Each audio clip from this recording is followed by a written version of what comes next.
Welcome to part 22 of the Basic Training Booster Pass Edition. Today we're going to cover everything you need to know to play Peach Gardens on 150cc. The recommended build for this course is going to be our usual try-hard build of Waluigi, Bitty Buggy, Azure Rollers, and Paper Glider.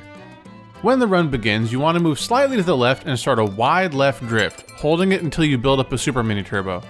Do a right hop to release, and then delay for a bit and start a right drift while using a mushroom through the off-road. You want to try and stay as close to the wall as possible and wait until just after your mushroom boost runs out to release the mini turbo that you'll have built up so that you can stay at boost speed for as long as possible. Start a right drift right around when you get to the top of the hill, and then you can basically neutral drift most of this turn while grabbing the coin and tricking off the top of the next hill. After that, it's just a series of alternating left and right drifts through the maze section, but make sure to grab all the coins you see on your way. Now you want to delay for just a bit before starting your next right drift, because what you want to do is do a wide right drift up the hill and then tighten right when you get to the top to take a super tight line after tricking. You'll be moving toward this patch of off-road, but a neutral hop into a wide right drift will allow you to clear the grass. After building up a mini turbo, do 2 left hops so that you can fix your alignment before starting your next right drift and grabbing the 2 coins. Alright, let's take a step back for a bit. The last 10 to 15 seconds of this run are kind of obnoxious to learn, so if you want a simpler setup, then we can still do a wide right drift up the hill like before, but then just don't tighten as much and ignore that additional mini turbo since it really only makes sense to do if you're going to do the extra left hops. After that, the rest of section 1 is pretty straightforward. Left drift around the next turn, right drift and mini turbo trick off the molehill after that, and then build up one more mini turbo while grabbing the 3 coins. Finally, start one more right drift to mini turbo trick off the ramp at the end of the lap, and we are on to section 2. Section 2 is pretty similar to section 1, until we get to the maze bit, that is. First of all, we're going to take the exact same path as before, but since we don't need coins anymore, we're going to take these drifts a bit more tightly. Then, after tricking off the top of the hill, we're going to do a tighter right drift than we did on section 1, because what we want to do is drive off this little platform before the Piranha Plant and trick off of it. It's not super hard to do this, but you do need an actual setup to make it work.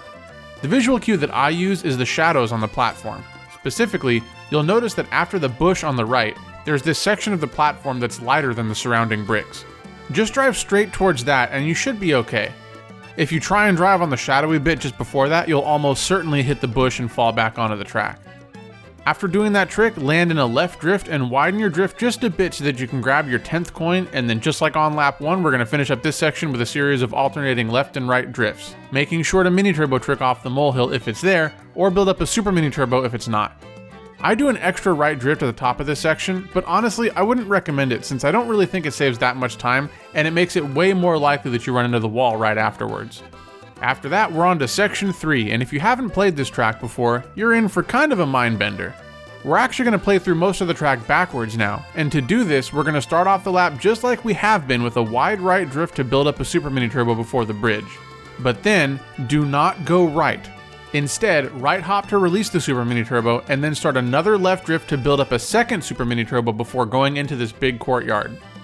We're going to repeat this process one more time to build up a final super mini turbo before going back up to the castle.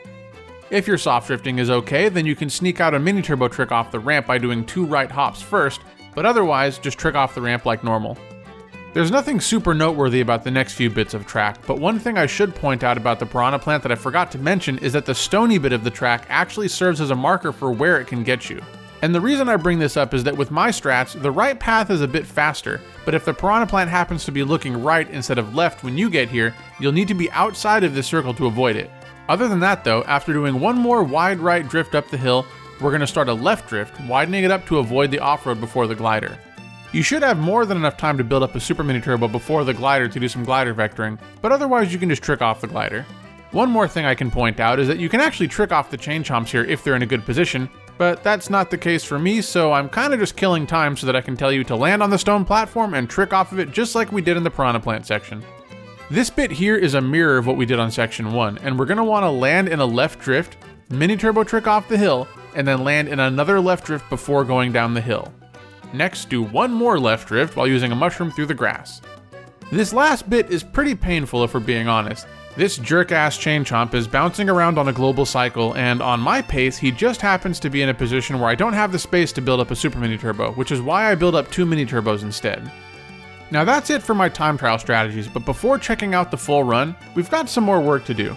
That's because these strategies assume that you have mushrooms to use, which isn't always going to be the case if you're playing online. And if you're practicing without mushrooms for that very reason, then there's a couple of pretty major differences in strategy that you're going to want to be aware of. First up, on lap 1, since we're not going to be using mushrooms through the grass here, instead we need to wait until we're fully over the bridge and the stones start appearing to our left before starting a wide-ish right drift to grab the 3 coins before going up the hill like before. Now because we grabbed those coins, that means we don't really need to mess with the coins to the left of the Piranha Plant like we covered earlier. Instead, we can just trick off that platform on the right just like we did on section 2. Now once we get to section 2, we're going to do something kind of ridiculous. This strategy is somehow both easier than it looks while still being kind of obnoxious. Basically, after building up the first super mini turbo, we want to take an extra wide line so that we can build up one more mini turbo before the grass. Now, and this is very important, that mini turbo boost must run out before you touch the grass. That doesn't mean that your mini turbo needs to specifically run out in midair or anything, it's just that it cannot be active when you touch the grass. If you are in the middle of your mini turbo boost when you touch the grass, then you'll lose all your speed and it costs like a million years.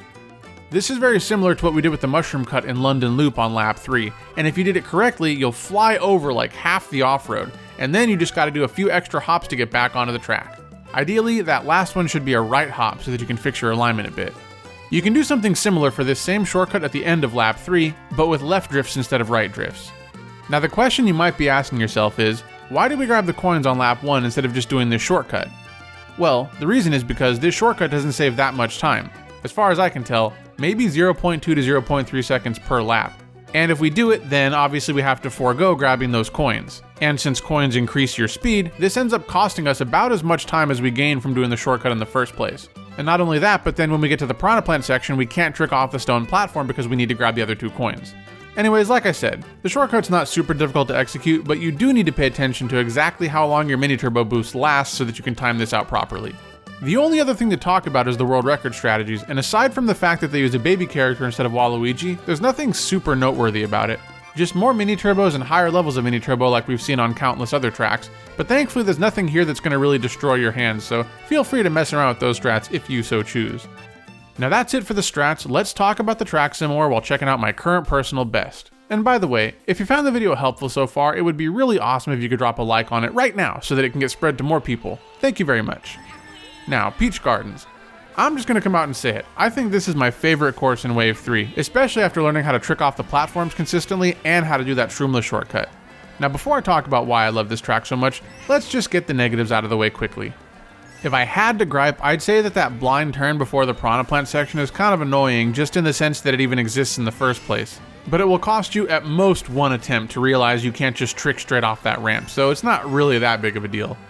I've seen some people absolutely gush over the backward section, and others who think it's nothing more than a gimmick, but for me personally, it's just sort of whatever. It was cool the first time I went through the course, but I don't really have strong feelings about it either way. I'd be interested to hear what you think about this though, so definitely let me know down in the comments. Alright, that's all the negatives. What are the positives? Well, as a guy with an appreciation for music but with very little musical talent of my own, I really enjoy the soundtrack for this course. If I recall correctly, being in 6/8 time, it's one of only 3 tracks in the game that aren't written in concert time, the others being Wild Woods and Paris Promenade, which were written in 5/4 and 3/4 respectively. This gives it a pretty unique sort of flavor in Mario Kart 8 Deluxe that immediately makes it stand out in my mind. But music aside, the course itself is a lot of fun to play too. Many of the tracks like London Loop, Boo Lake, Berlin Byways, and 3DS Rainbow Road have at least one really precise strategy that can sometimes feel like RNG, and if you mess it up, runs over. For others, like Rock Rock Mountain, Maple Treeway, and Merry Mountain, once you learn them, you can kinda just go on autopilot. Peach Gardens is the singular course in Wave 3 that perfectly balances precision with consistency. In the speedruns that I did of this track before actually putting all these videos together, I actually lost quite a few attempts to Peach Gardens, but whenever it happened, I never really felt like I was being robbed. It was just like, well, definitely screwed that up, I guess I just need to improve. And even when you do get really consistent, you still just can't turn your brain off because there's a lot of stuff you need to pay attention to, both in terms of timing and positioning. But like I've been saying, as long as you're paying attention, it's a pretty consistent course, so it makes every attempt feel exciting and fun.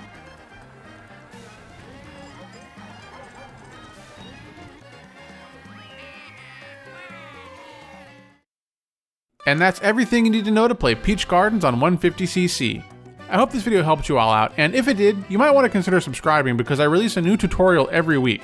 Thank you all very much for taking the time out of your day to do some basic training, and as always, I will see you in the next video.